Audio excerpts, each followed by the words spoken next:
Salve você antenado aqui no canal, meu nome é Lineker Biondi e eu vou levar você para pertinho de todas as informações do Vasco nesse domingão.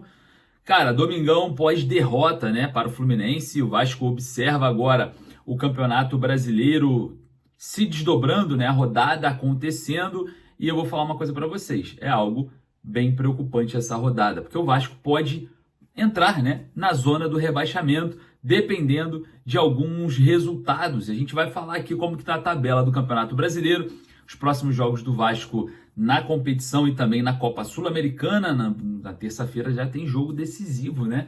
Vamos falar aqui também sobre algo muito grave, que é a questão de autonomia. Fernando Diniz pode escalar quem ele quiser ou tem dedinho de Felipe e Pedrinho trazendo limitações ao treinador? A gente vai falar bastante sobre isso e muito mais, porque temos a arbitragem definida para o próximo confronto e a gente vai falar bastante sobre Vasco hoje. Você não perde nada aí do outro lado, então eu peço para você deixar o joinha, só mesmo para dar essa moral para o nosso trabalho que vem aqui diariamente trazer informações e bater um papo com você. Você retribui com o seu joinha e com o seu hype ali depois de deixar o like, beleza? Enfim, você que também quer comprar a sua camisa do Vasco igual essa daqui, eu já deixo uma dica para você de ouro, tá?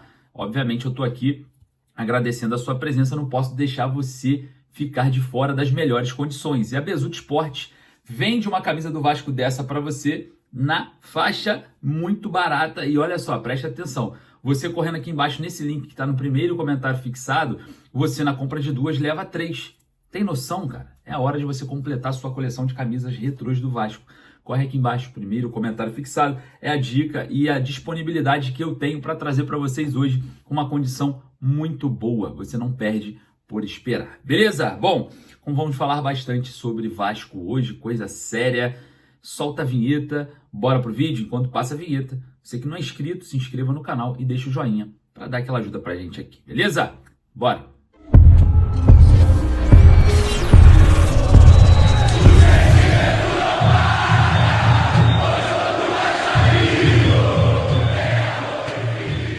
O Vasco foi derrotado pelo Fluminense ontem, né, no Maracanã, em um jogo, na minha opinião, muito abaixo, né, do que vinha apresentando o Vasco nas últimas partidas, até mais abaixo do que a performance contra o Operário. Eu acho que contra o Operário o Vasco teve um pouco mais de movimentação. Nesse jogo contra o Fluminense eu vi a equipe muito estática, entregando a bola nos pés da equipe do Fluminense, esperando, né, ali o resultado acontecer, a vitória do Fluminense acontecer, e acabou que chegou, né? Você entrega ali o jogo para o adversário, parece que o Vasco entregou, né, ali a partida para o Fluminense. Claro, vamos falar bastante sobre esse jogo e também sobre algo muito grave que esse jogo acaba refletindo, né? Esse jogo acaba externando para a gente algo muito grave sobre autonomias. Vamos falar bastante sobre isso, mas lembrando, né, que na terça-feira já tem que virar a chavinha, que tem decisão na Copa Sul-Americana. É isso mesmo, decisão.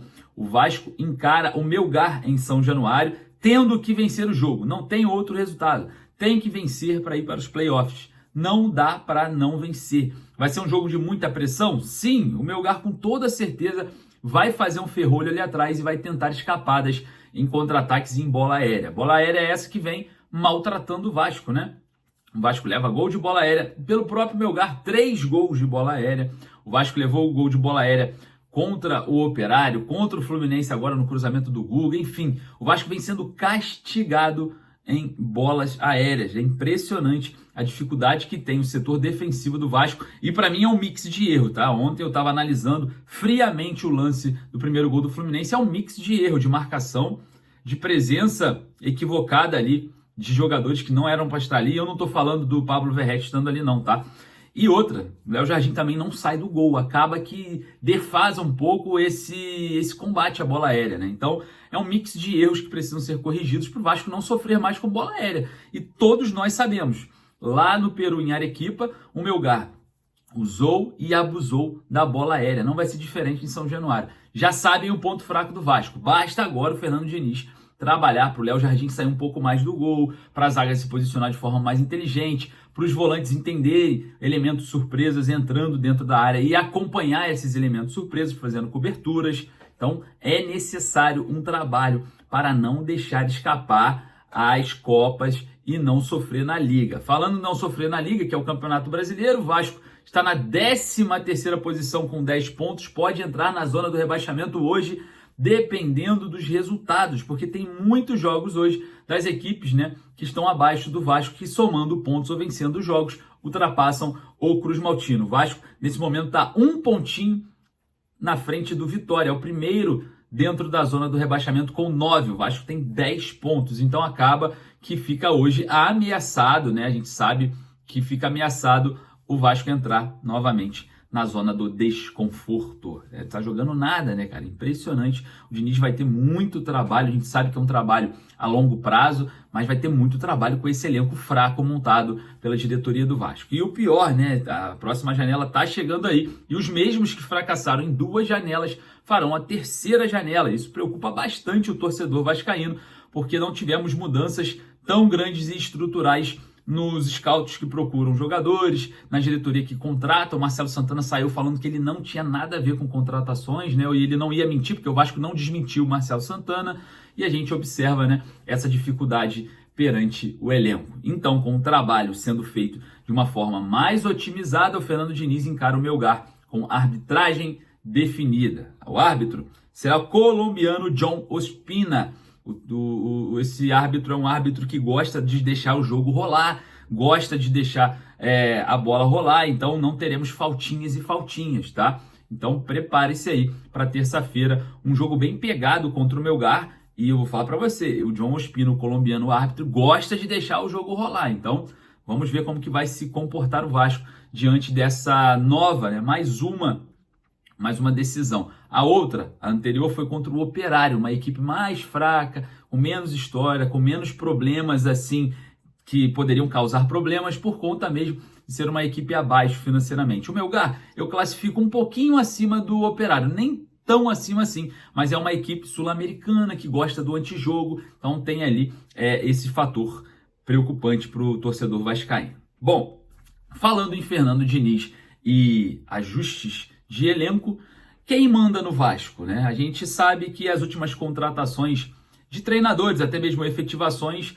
foram para dar autonomia para a diretoria, né? Obviamente, a gente observa que o Rafael Paiva e o Fábio Carille e o Felipe também, que participou, né, dessa parte da comissão técnica nesse período do presidente Pedrinho, ambos tinham ordens ou até mesmo algum tipo de vamos botar assim, dedinho da diretoria no futebol, né? Obviamente, a questão do Capasso, de outros jogadores vinham à tona, né? O porquê que não utiliza, o Vasco está precisando de jogador nessa posição, o cara é um ativo do clube, enfim.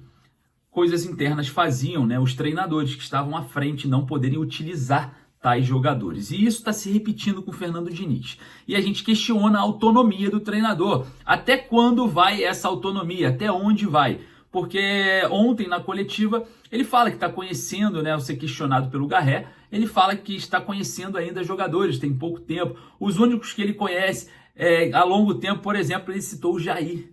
E a gente vê que o Jair não vem sendo utilizado, não vem sendo escalado, principalmente agora que pode completar 7 jogos e não ser transferido para o mercado nacional na primeira divisão. Acaba que o Fernando Diniz quer ou não quer utilizar o Jair, mas por conta de ordens da diretoria, por questões administrativas, não pode utilizá-lo, enfim, fica meio difícil, é meio difícil a gente falar isso, porque o treinador ele tem a opção do jogador que tem contrato, que está no elenco, que ele conhece muito bem, como ele afirmou na coletiva, e não pode utilizá-lo porque a diretoria entende que ele tem que ser negociado.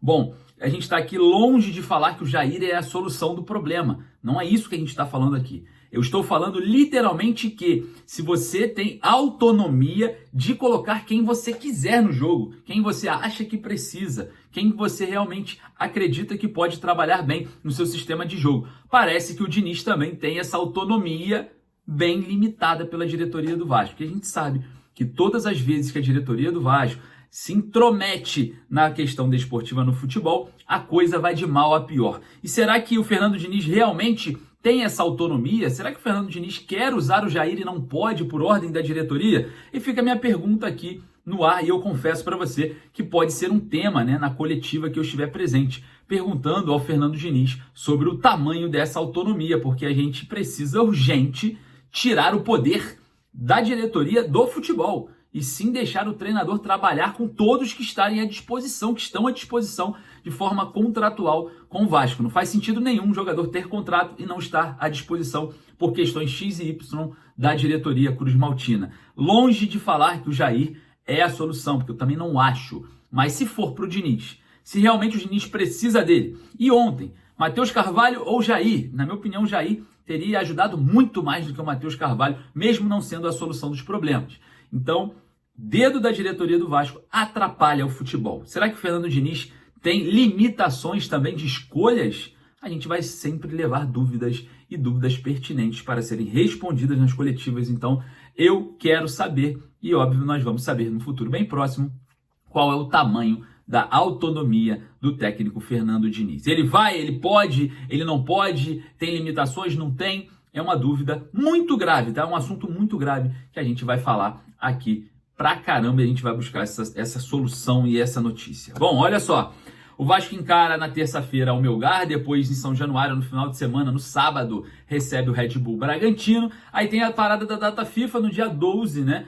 De junho, dia dos namorados, o Vasco vai ao Morumbi enfrentar o São Paulo. E aí a gente tem aquela parada, né, do Intercontinental de Clubes, para depois o Vasco receber o Botafogo ainda sem local e horário definido. Galera, eu queria saber a sua opinião. Você que está aí do outro lado, corre lá nos comentários. Peço para você humildemente deixar o joinha para dar aquela moral ao nosso trabalho. E claro, daqui a pouco a gente volta com muito mais informações. Lembrando, se você quer comprar uma camisa do Vasco igualzinha a essa, besutesporte.com.br. O link eu também deixo lá no meu Instagram, @Lineker_Vasco nos stories. Então corre lá, aproveita que o conteúdo lá também é bem legal, bem alternativo. E a gente tá junto nessa luta para um Vasco melhor. Beleza? Forte abraço.